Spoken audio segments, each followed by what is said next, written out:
The first topic on which I'll be speaking is ideology and politics in post-colonial India.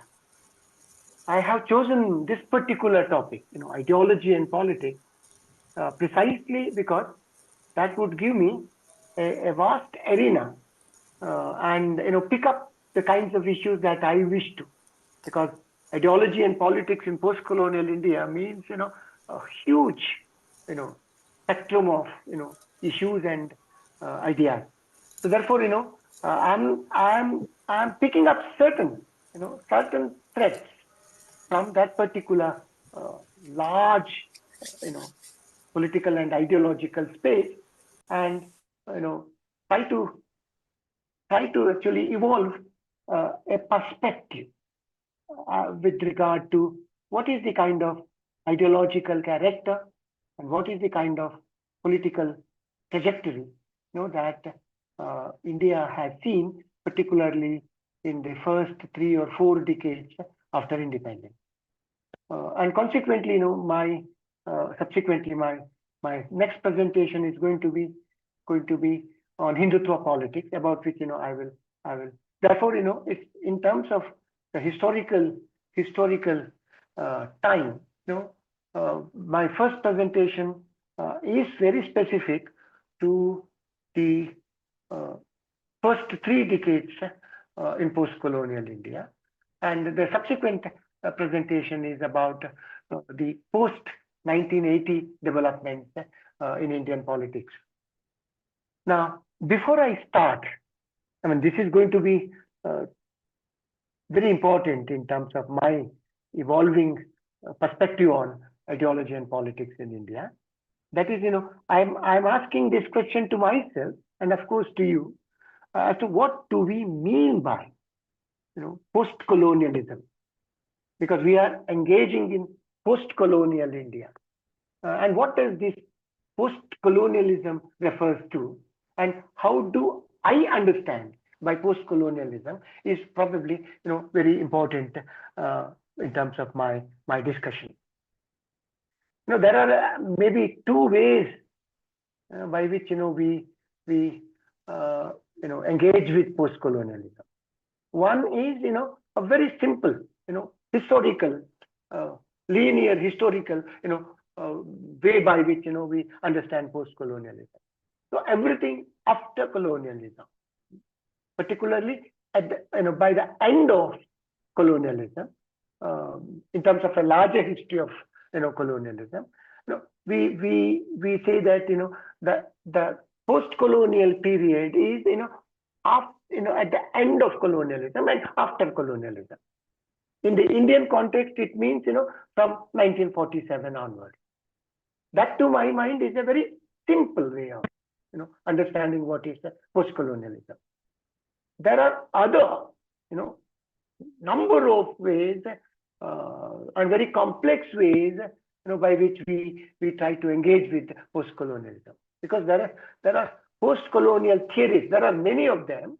I'm not referring to any one particular theory, but that I would rather say that there is a theoretical engagement, a very serious and complex academic engagement with post-colonialism, which is to suggest that it doesn't mean that end of the political history of colonialism suggests the end of colonialism. So post-colonial India is very much part of the larger history of colonialism. In this sense, post-colonialism is an engagement, an intellectual engagement, and an academic pursuit with a large number of primarily epistemological issues with regard to colonialism. So this makes the context of colonialism, or post-colonialism rather, very complex, very complicated, because conventional historical demarcations, this part of Indian history is colonial and this part of Indian history is post-colonial, is not feasible in this kind of an academic pursuit.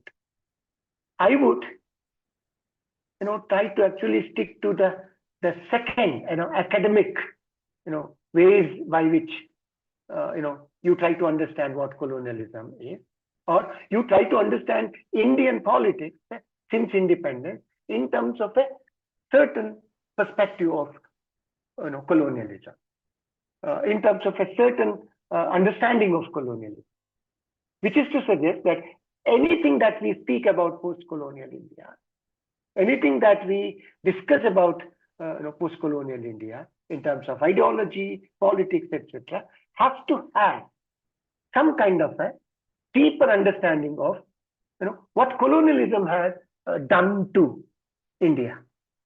It is not only what colonialism has done to India, but also in terms of what colonialism has done to the larger parts of the world, what we call as the colonial South. So, in this context, in this kind of a perspective, you cannot actually merely talk about India and that these are the things that are happening in India, or these are the issues that have emerged in India. Of course, we would be focusing on issues, ideological and political issues in India, in post-colonial India. But then these issues also need to be located in the larger global perspective, partly because we are now in the period of globalization. So I would try to actually look into some of the major, what I consider as some of the major ideological and political issues of post-independent India in terms of a certain awareness, in terms of a certain understanding of issues of colonialism and post-colonialism. Which is not to say that I'm not, which is not to say that I'm adhering to a particular post-colonial theory. I'm not going to do that, but I have a certain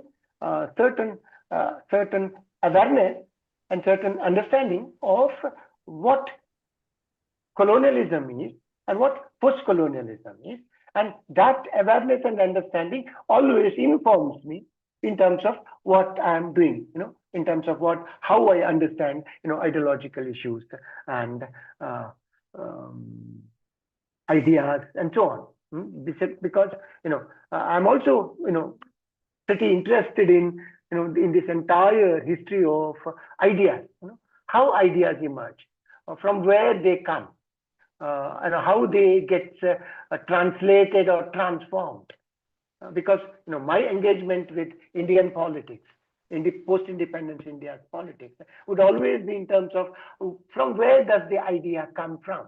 Come. How does the idea get translated?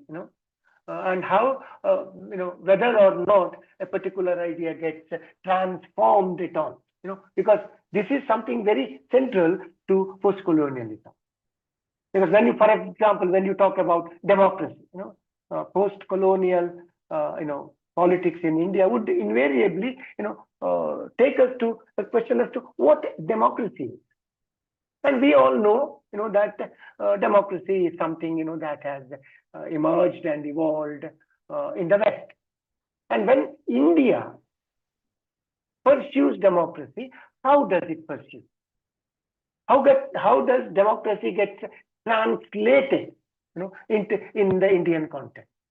And whether India is able to transform this idea of democracy into a very specific kind of, India-specific kind of, idea or ideology.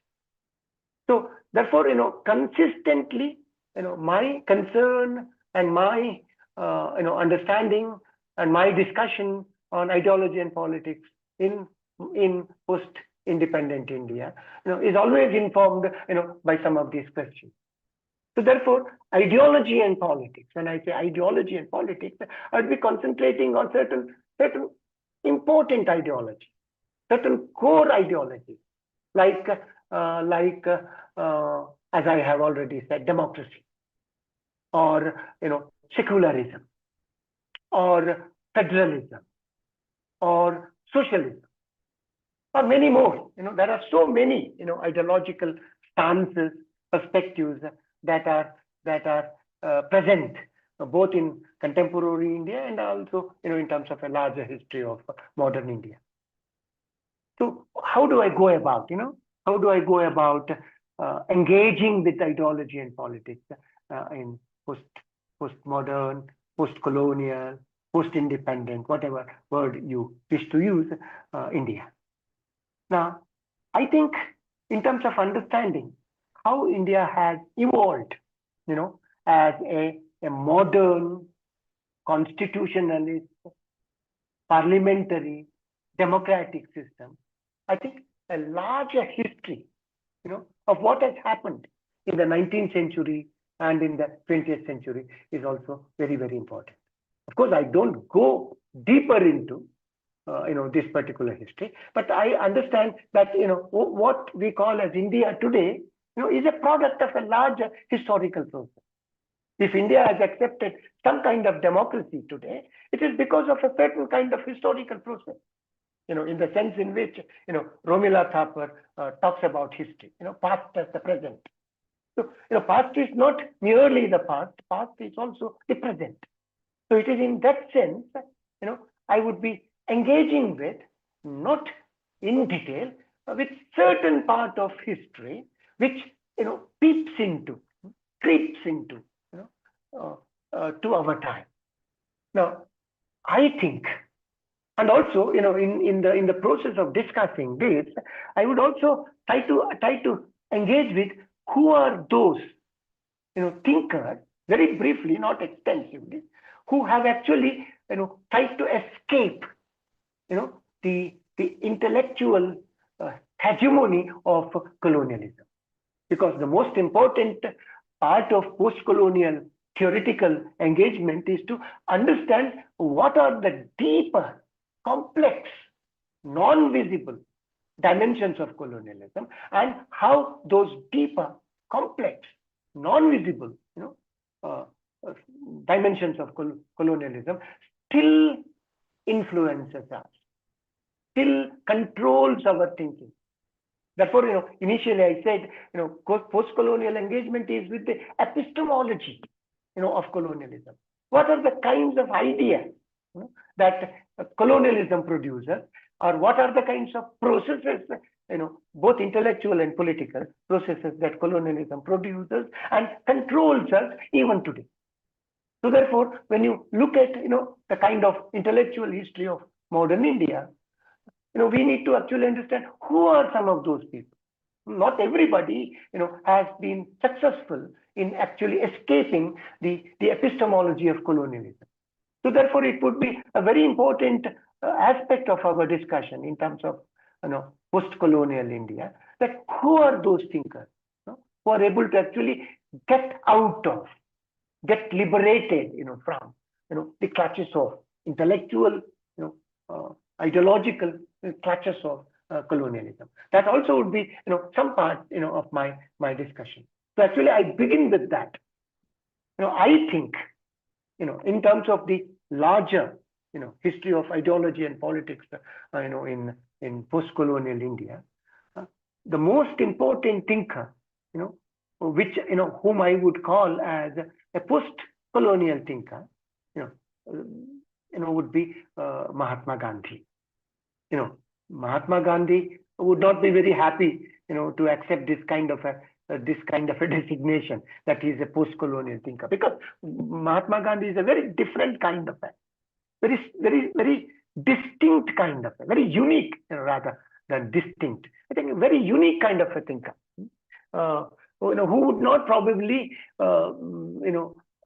who did not articulate his ideas or pursued his politics in terms of some of these, very accepted intellectual categories, like socialism, secularism, democracy, etc. And therefore, to say that, Gandhi is a post-colonial thinker may also, be a little problematic. But still, I would rather try to locate, since this is a discussion on post-colonial India, I would like to locate Mahatma Gandhi as the first and the most, most formidable, most theoretically, theoretically grounded thinker, who can actually see through the ideological, what should I say, ideological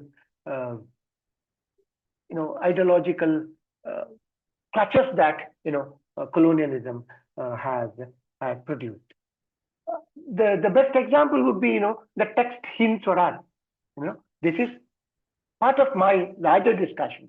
Hind Swaraj is the first text in India, as far as I understand, in terms of my whatever little and modest engagement with political thought in modern India. I consider Hind Swaraj is the first and the foremost text which actually tries to understand what colonialism is and what are the ways by which we get out of colonialism. Because this is the word that I wanted to use.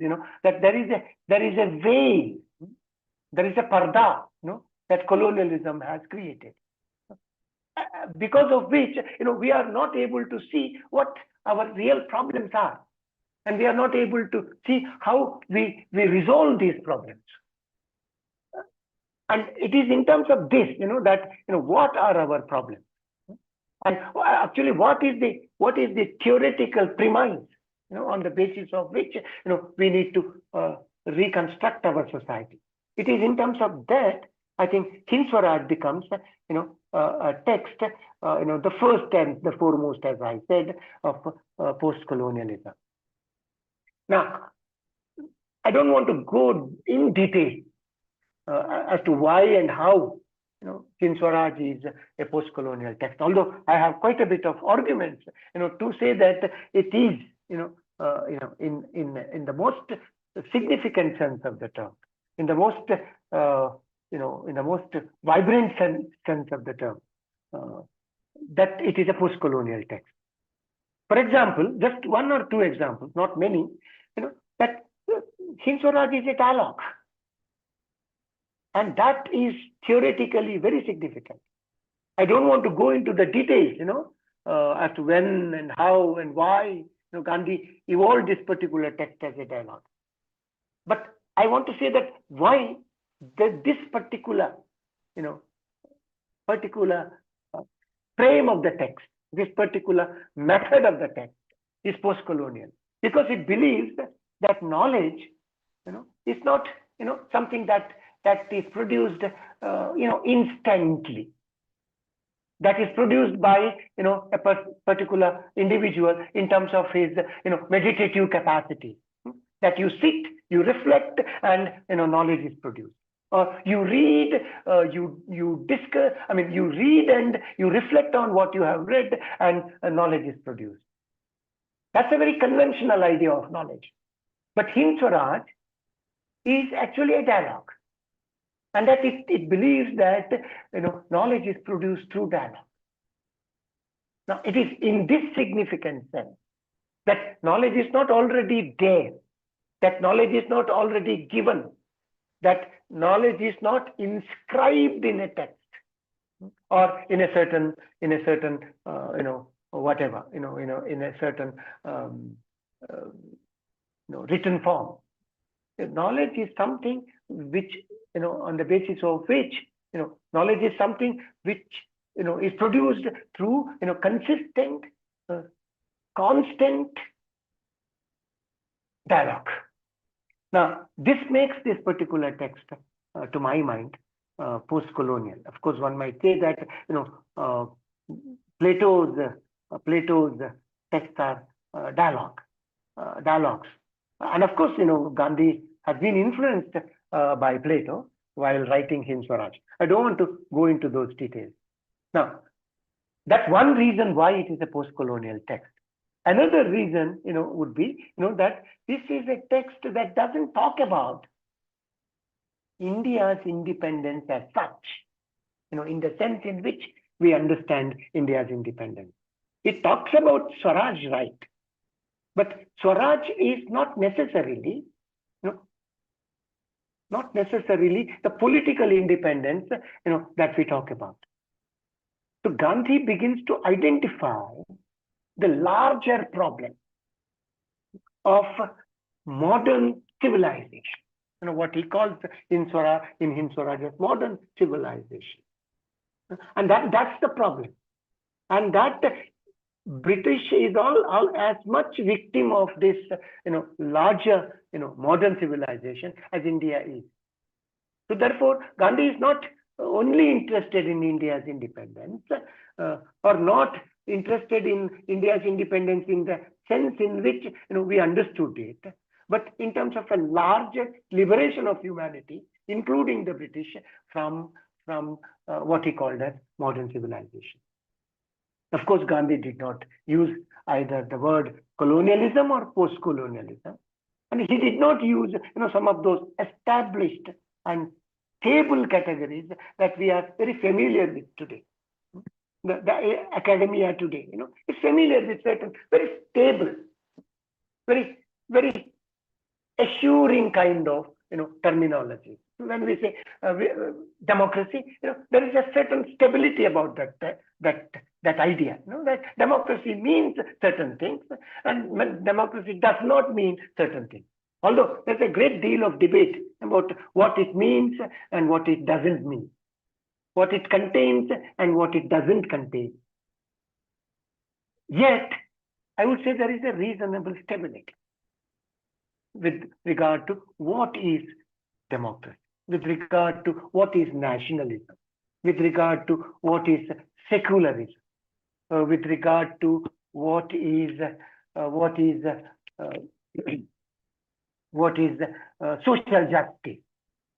So Gandhi did not use some of those terms which we are familiar with, and which is why I think, to my mind, Gandhi appears to be a very profound post-colonial thinker.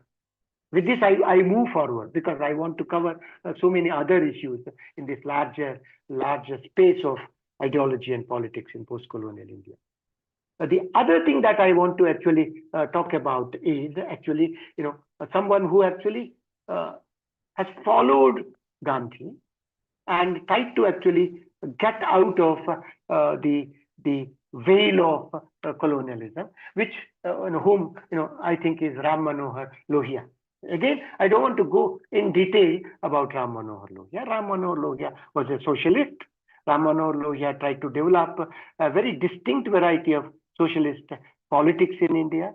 Ram Manohar Lohia was deeply influenced by Gandhi and tried to rework his idea of decentralization, a very comprehensive idea of political, economic decentralization. And he was also engaged with a large number of issues whom we consider as post-colonial issues.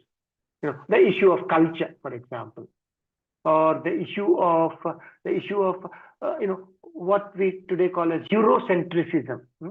So how many of our ideas are not only European, born in Europe's context, or simply translated into Europe from the European context to the Indian context, but also that we are not able to actually get out of the Eurocentric character of some of our ideologies.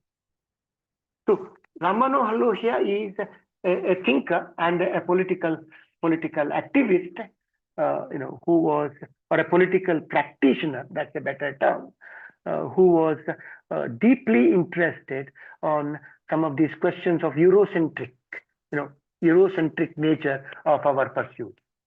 So he would argue that socialism is a European idea, and that unless we actually remove socialism from its European context and reconstitute it and reconstruct it in terms of the Indian context, it will remain a very Eurocentric idea. So therefore, someone who actually tried to get out of Eurocentrism. Eurocentrism is a colonial way. So someone who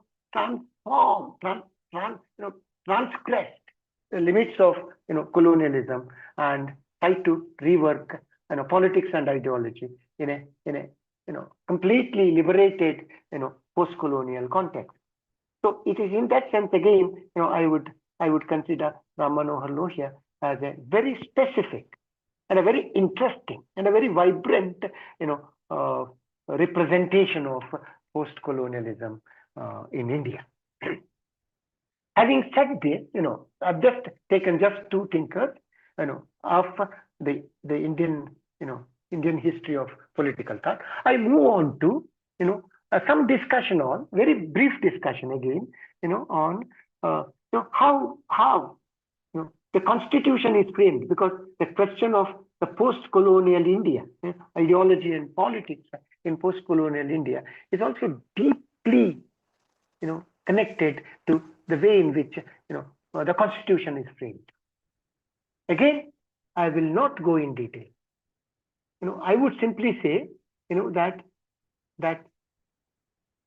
there is a, nationalist movement which is, very, very creatively articulated and re-articulated certain values. Those values could be, with regard to reorganizing Indian society, or those values, which have to do with the economic reorganization of Indian society, or political reorganization of Indian society, or even cultural remapping of Indian society.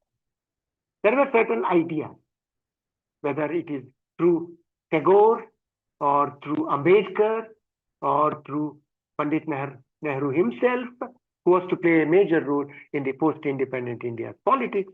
I think they articulated, and also, of course, Gandhi, who was also part of the nationalist movement. There's a range of thinkers and a range of ideas, a broad spectrum of ideas, so to speak, which actually went in to constitute the text of the Indian Constitution.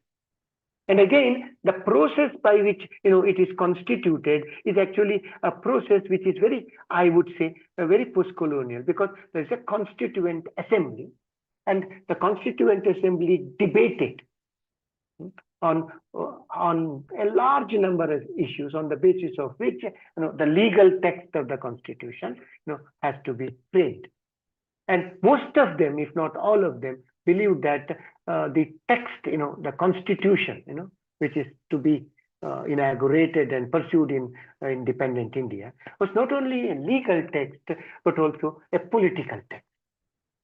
So what are the values, that need to be incorporated into this text?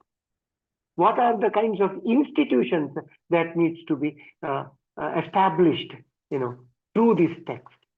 And what are the kinds of processes that have to be initiated through this Constitution? Was extensively debated, and that therefore, I think the framing of the Indian Constitution and the ideological constituting of the Indian Constitution, I think is, a very distinctively, as I see it, a post-colonial effort.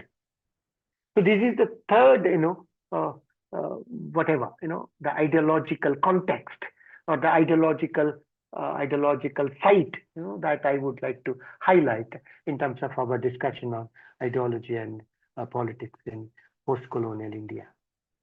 Are you following what I'm saying? Hello?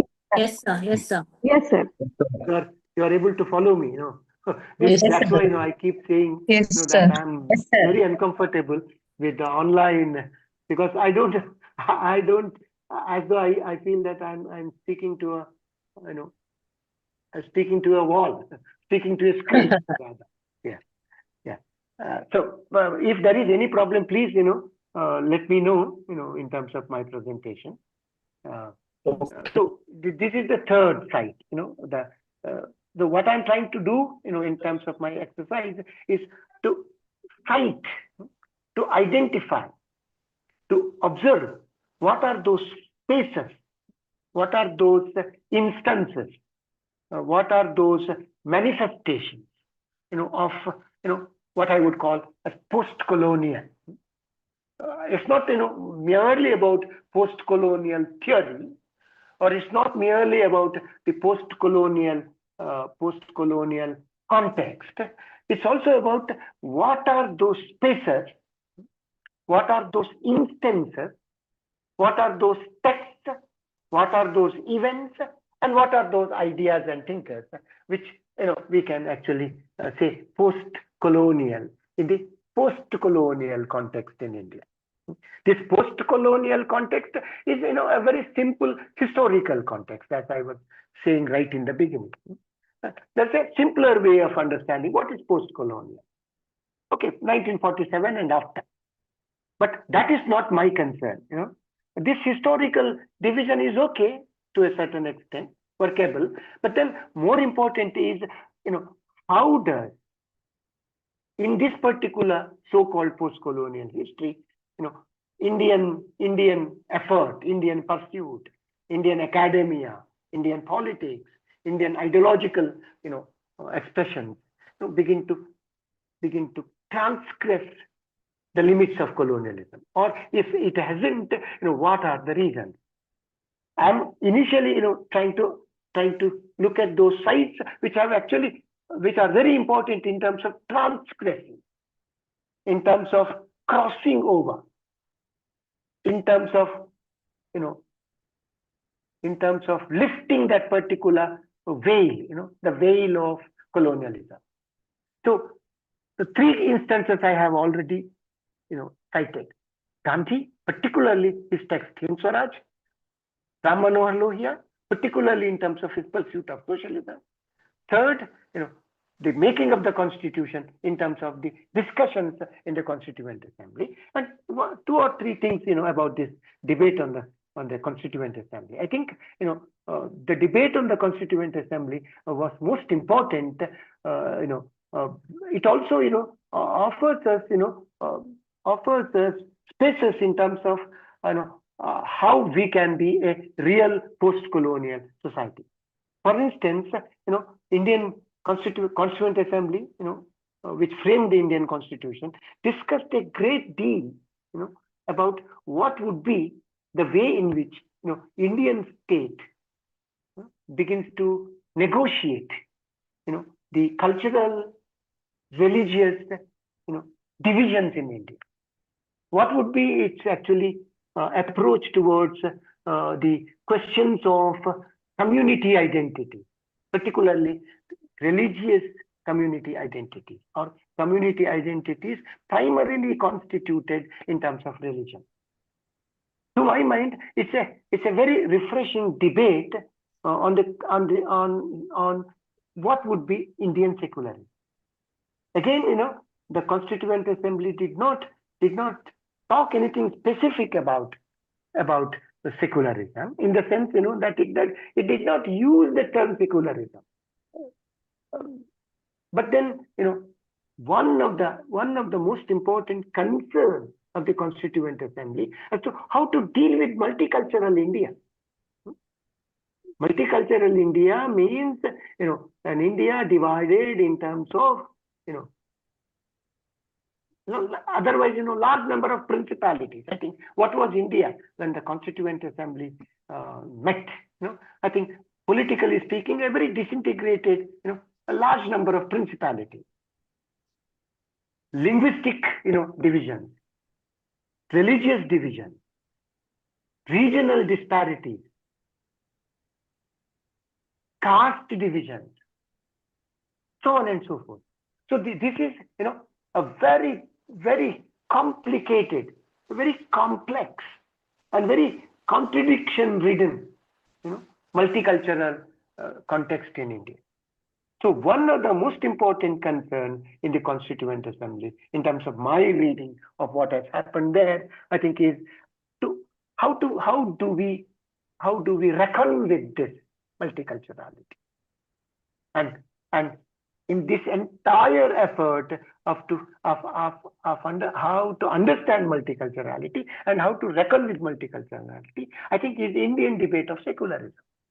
So those, discussions, which we quite often see in terms of the Indian debate on secularism, this question is quite often, raised, whether we have simply translated, or whether we have simply borrowed a certain idea which is very Eurocentric, which is actually which is being produced in the very specific historical context of Europe.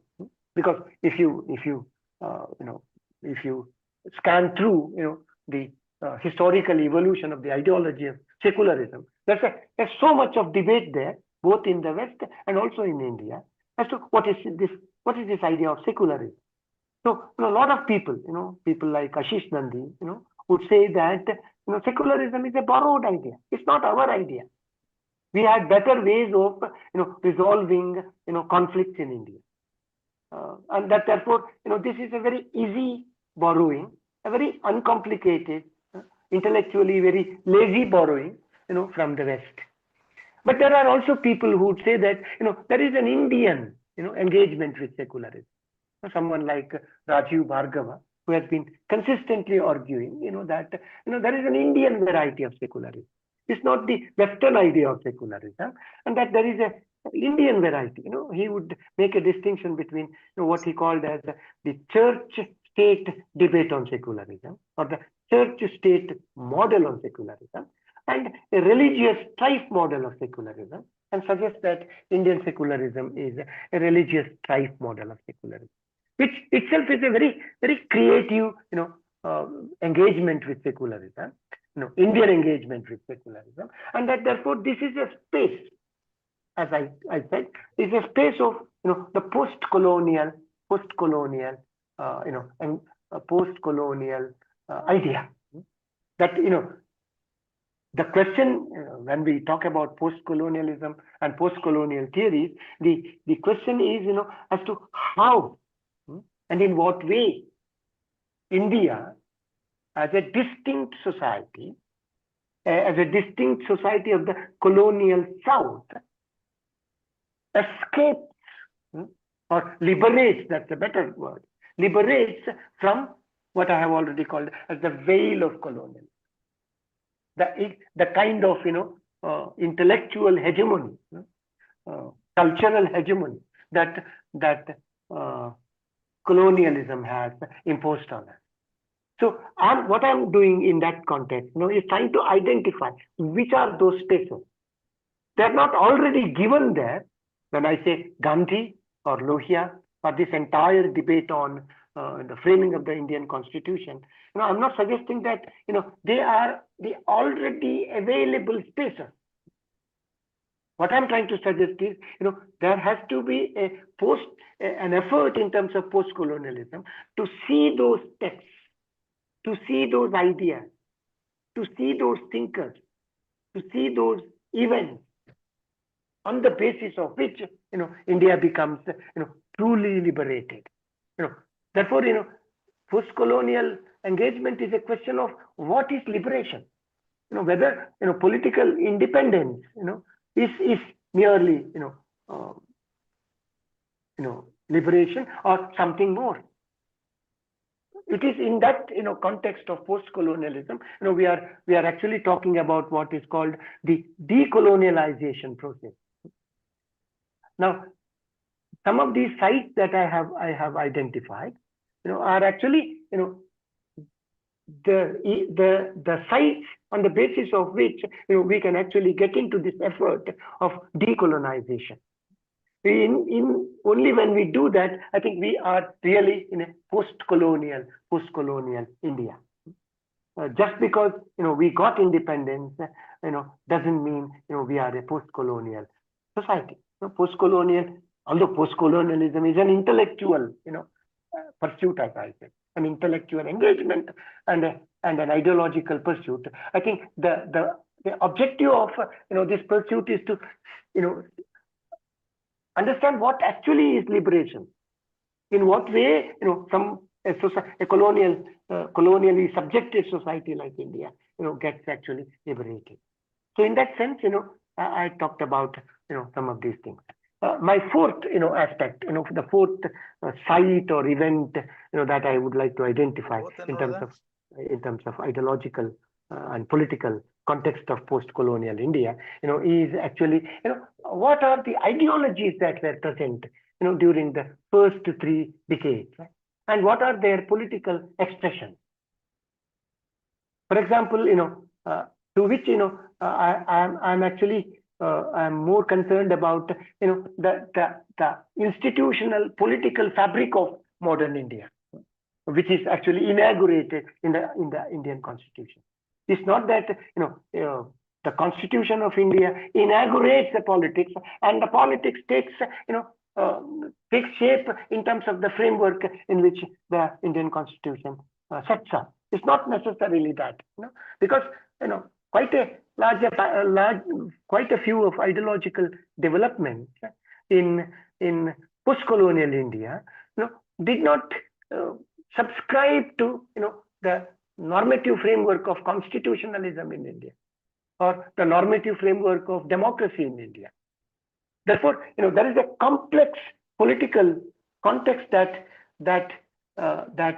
manifests, that opens out in post-independence India, and what are the different ideological trajectories, of these political manifestations, which is what, ideology and politics. In terms of understanding, what is happening in India, in the political context, which is also, at the same time, the ideological context. I think, Rajani Kothari's explanation, I think, in his book, Politics in India, is absolutely important. Although it is about it's about, quite a few things.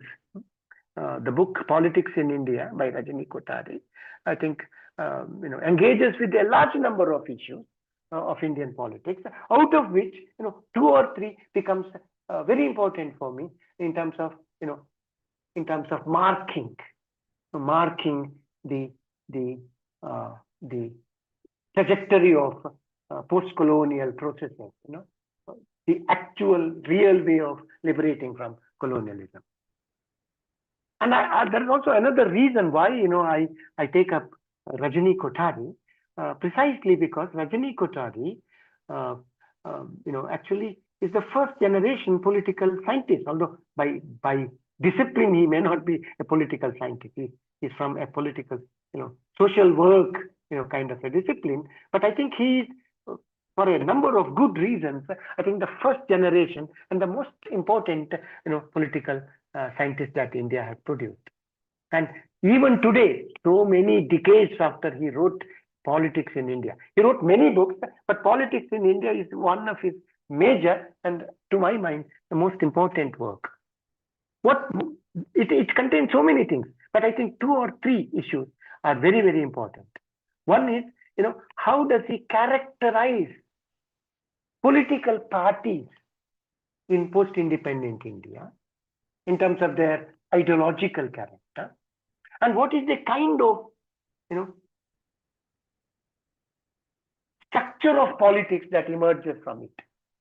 What is the kind of, the larger framework of politics, that emerges from it? It looks, at the outset, this particular analysis of Rajani Kothari looks at the very outset, very simple, a very, limited kind of an exercise in terms of what are the different political parties and how, they are organized, and what is the kind of, what's the nature of, party system in India, which is a very, to me, it looks today, this kind of an approach, a very institutional kind of approach, legal, formal kind of an approach. But what I'm trying to suggest is that Rajani Kothari's attempt is not merely, a legal, formal approach.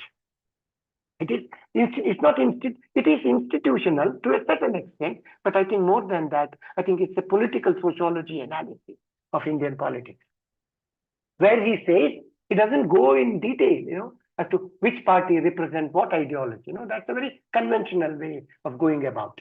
More than doing that, I think he was trying to understand what is the ideological context of Indian politics. What are these different political parties and how they are interconnected, and what is the kind of political system, that's the term that I should be using, that is produced. So this analysis of Rajani Kothari, that the 3 decades of post-independent India or post-colonial India, in terms of its party politics, I think is what he calls as the single party dominant system. People have, in terms of their legal, formal, institutional understanding of Indian politics, might have characterized Indian politics as multi-party. But Rajini Kothari says it's not multi-party. There might be multi-party because of the multiculturality of India. National parties, regional parties, so on and so forth. There's a plurality of parties that exist in India. But then what is important is that how do they operate in a system? And he says that this is the single party dominant system. Now, he also calls it as the Congress system, because Congress is the most dominant and the most prominent political parties, and which was able to actually be in power both at the state as well as at the center for a fairly long period of time. Maybe small intervals in between, later part of the 1957 election or maybe 1962 election, maybe slight variation, but then the dominance, the political dominance, the ideological political dominance of the Congress is something very distinct, something very unique. And Rajini Kothari is an important, political scientist who opens out this complex way in which, the Congress party dominates Indian politics. What is the ideological grounding of, Indian National Congress, which is, I think, very important to me, even when we talk about, the contemporary context of what we call as the domination of Hindutva today, which I will discuss in some length in my next presentation. Now, the single party dominant system and the way he describes the Congress, because he says Congress doesn't have an ideology. Its ideology is always dependent upon the nature of its leadership, which is pretty evident today.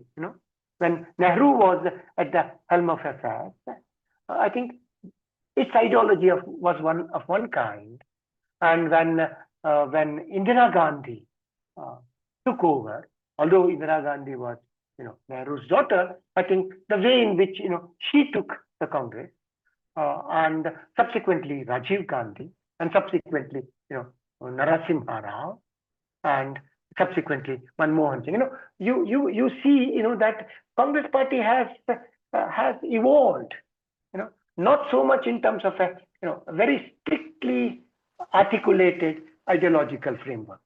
So its ideology tended to change, alter very significantly. I mean, a certain kind of evolutionally altering the way in which ideologies or political parties alter in terms of its evolution is one thing. But this kind of a radical shift from one ideological perspective to another is something very significant. And Rajini Kothari talks about how does Congress was able to manage this kind of an ideological shift. So there is a certain kind of a very exhaustive analysis that Rajini Kothari provides in terms of the ideology of the Congress, the nature of the leadership of the Congress, and the social base of the Congress, on the basis of which it draws its strength. I think Rajini Kothari also very, very importantly suggests us the methodology of understanding political parties. How do you understand a political party? Any point in time need not be during the period in which Rajini Kothari was talking about. How do we understand a political party today? What are the methodological grid, or what is the methodological grid, on the basis of which we understand political party? Now, Rajini Kothari says that there are three equally important components on the basis of which you make an evaluation of a political party. Its ideology, its leadership, and its social base, which I think is a very significant contribution. So that kind of an analysis, that Kothari provides of the 3 decades of Indian politics after independence is a very, very important space.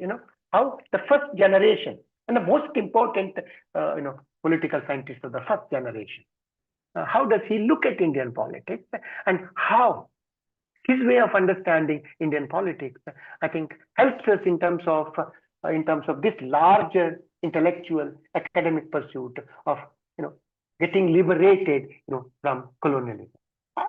Now it's, I think, clear to me that in terms of my understanding that post-colonialism means the intellectual and academic engagement with colonialism in terms of liberating ourselves from the veil of colonialism.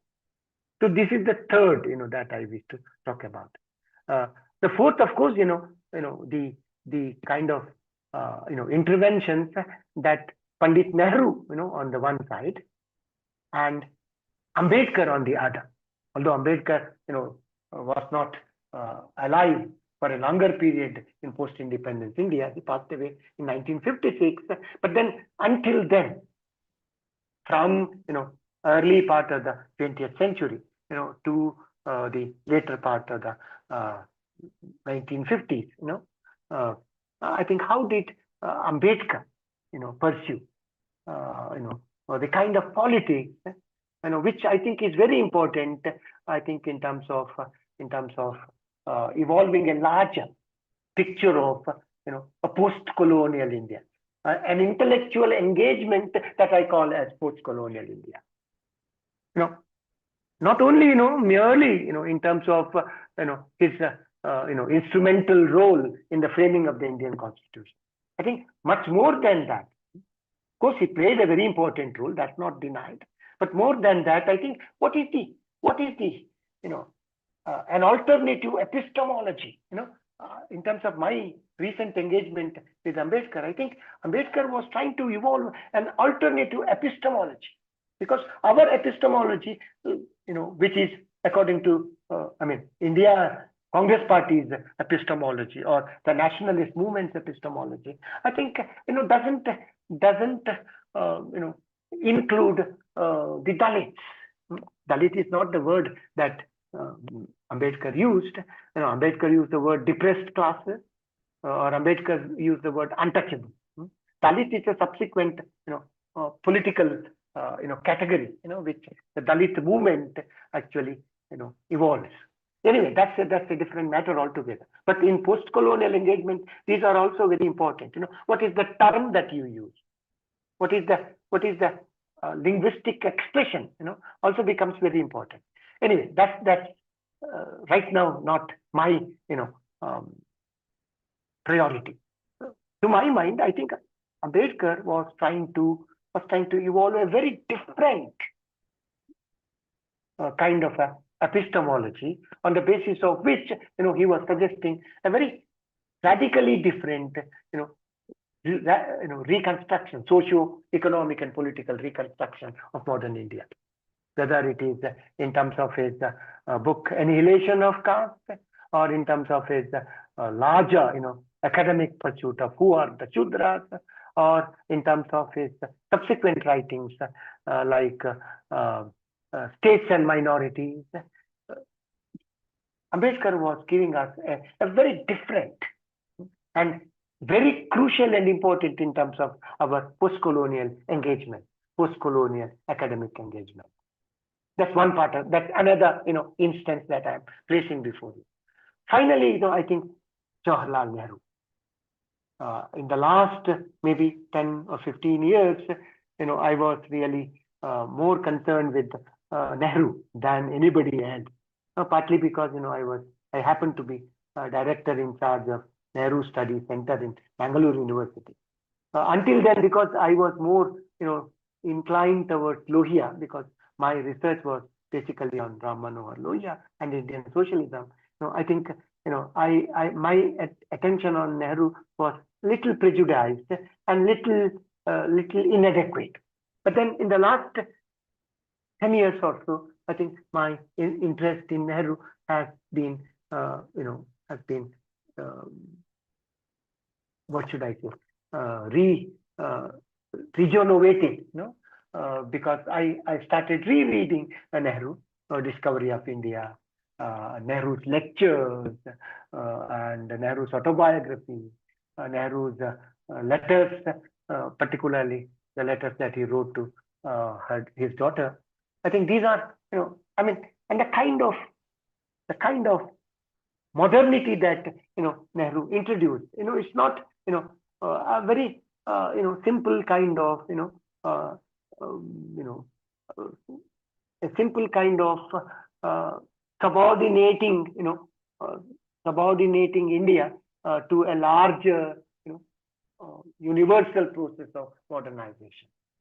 I think Nehru had a very culturally embedded idea of modernity. If you read Discovery of India, you will understand, that Nehru's understanding of India, one may not accept, one might see bit of a problem about Discovery of India. That is very natural, and that's also desirable. I think we should not take any text for granted, that whatever discussed or whatever said or whatever written in that text is absolutely true. That's not possible. That's not academic engagement. So, one might find problems. But then what is important, if you read Discovery of India, but that's one of the most fascinating texts that I have read in the last few years. And I think it's a very culturally embedded text. There's a great deal of Nehruian engagement with culture, with Indian culture, with Indian society. And Nehruian engagement with culture is not a very traditional engagement with culture. It's a very, very critical, self-critical, embedded in modernity, in the sense of epistemology of modernity.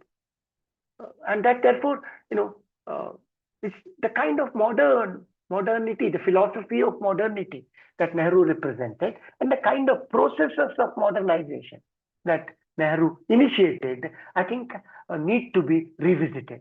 I'm saying this particularly because in the last 1 decade or so, I think we have been consistently, there is a political agenda of consistently undermining Nehru and his contribution, taking India, Nehru Mukt Bharat, as they say.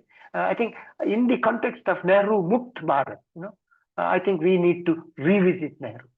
We need to, very, very compassionately, that should be the word that I should be using, empathetically, maybe a better word, understand Nehru, revisit Nehru, and understand what is the cultural perspective that Nehru provides, in terms of his understanding of India, and what is the premise of modernity, philosophical premise of modernity, on the basis of which, he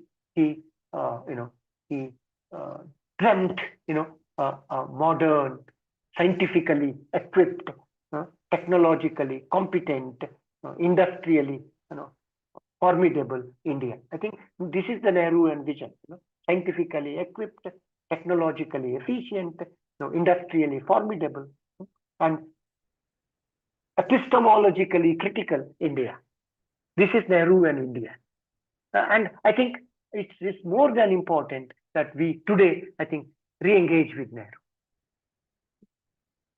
Understand empathetically or compassionately the Nehruian agenda of modernizing India. I don't want to, talk more about, Nehru, but, although, I'm quite fascinated about Nehru, but then this is something that's very important. And that also, takes us, to the kind of larger discussion in terms of ideology and politics in modern India about what kind of modernity that, India should adopt or has adopted or should adopt in the future. This is, I think, a very consistent debate in the 50s and the 60s in modern India. What kind of modernity, that we should have? In fact, I've been in my own small way, modest way, working on, how, modernity is received, how modernity is experienced, how modernity, is how societies and communities, in India respond to modernity. This is something that I was quite interested, and I am quite interested. And I understand that there is a great deal of celebration of modernity in post-colonial or post-independent India. That modernity is something that is going to liberate us, and that's part of the Nehruvian legacy. That we think that through modernity, that India gets liberated, that India would become scientific, technological, industrial, and so on. Development, the idea of, although Nehru did not articulate the idea of development as we see it today, I think he was the proponent of the idea of progress. And I think the idea of progress and the idea of development, I think, are two very different things. And Nehru is actually a champion of progress.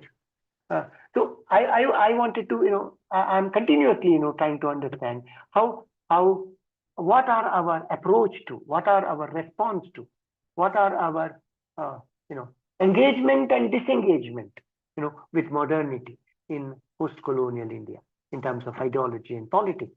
And I have found that, there on the one side, there's a great deal of celebration of modernity. And on the other, so there's a great deal of disillusionment about modernity. In fact, what I have been doing right now, is try to understand how, Hindi cinema, Bollywood, of the 50s and the 60s, Hindi cinema of the 50s and the 60s, represent or do not represent, champion or do not champion, the idea, some of these ideas that Nehru has championed, whether it is the question of modernity, whether it's the question of democracy, whether it's the question of secularism. I need to say that right here, that my engagement with Nehru, I understand, that Nehru has championed three equally important and equally nuanced, ideas. One is nationalism, another is democracy, and another is, progress. Secularism, because the larger framework of Nehru is modernity. Nehru is the greatest champion in India, and the most informed champion in India, and the most convinced champion in India of modernity. That is the premise. That's the theoretical premise on the basis of which Nehru stands. And he proposes three ideas interconnected: nationalism, democracy, and secularism. And this is the frame. And I try to understand, I'm trying to understand, this is an ongoing effort of how Hindi cinema represents Nehru. Nehru and era, I call that 50s and the 60s of Indian politics as the Nehruvian era for a number of reasons. And I try to understand how Hindi cinema reflects or represents the Nehruvian normative universe. And I found that there is one set of cinema, which begins to celebrate Nehruvian modernity. Many of those cinemas, of Raj Kapoor, for instance. And there are quite a few cinema which actually, is disillusioned about modernity. For example, Guru Dutt. Anyway, I don't want to go into the details because I've been engaging with this, seeing a lot of these cinema over and over again and try to understand how do they represent. I don't want to go into, this detail. But then, I think one of the challenge, intellectual challenge that we should take up is to understand modernity. Because I think we are modern societies here in several ways. Our age is maybe modern and postmodern, whatever. And again, there's a huge debate what is modern and what is postmodern. Again, I don't want to go into that. But then, let's assume that we are hyper modern now. Today's modernity is hyper modernity. And therefore, it is more important for us to understand what is modernity. Modernity is not a very simple, one-dimensional idea. There are different aspects of modernity. A great deal of discussion about modernity. For example, there is what is called the epistemology of modernity, what we call as democracy, secularism, social justice, equality, nationalism. All these ideas are, to my mind, epistemology of modernity. The different ways in which we begin to think. And there is what is called the sociological modernity. There's a great deal of movement, social movement of people and goods, social, displacements of people. People go from one place to the other, settle there. This is happening. This has happened right from 1950s. A great mobility of the people, and also forceful displacement of the people. Now, this is what people call a sociology of modernity. And there is the third one, about which we are very, very clear: technology of modernity. The new instruments that we use, the new kinds of information that we gather, the social media today. I think so. Therefore, there is a complex, complex reality about modernity, in terms of its epistemology, in terms of its sociology, in terms of its technology. So we need to engage with that, and that real critical engagement with modernity and what is happening to Indian society in terms of modernity and modernization, or modernity and development today, or modernity and capitalism today, I think is something which is actually a very important intellectual engagement in post-colonialism. And therefore, discussion in post-colonial India rather has to have these debates. I think I have more or less concluded my discussion. Can we have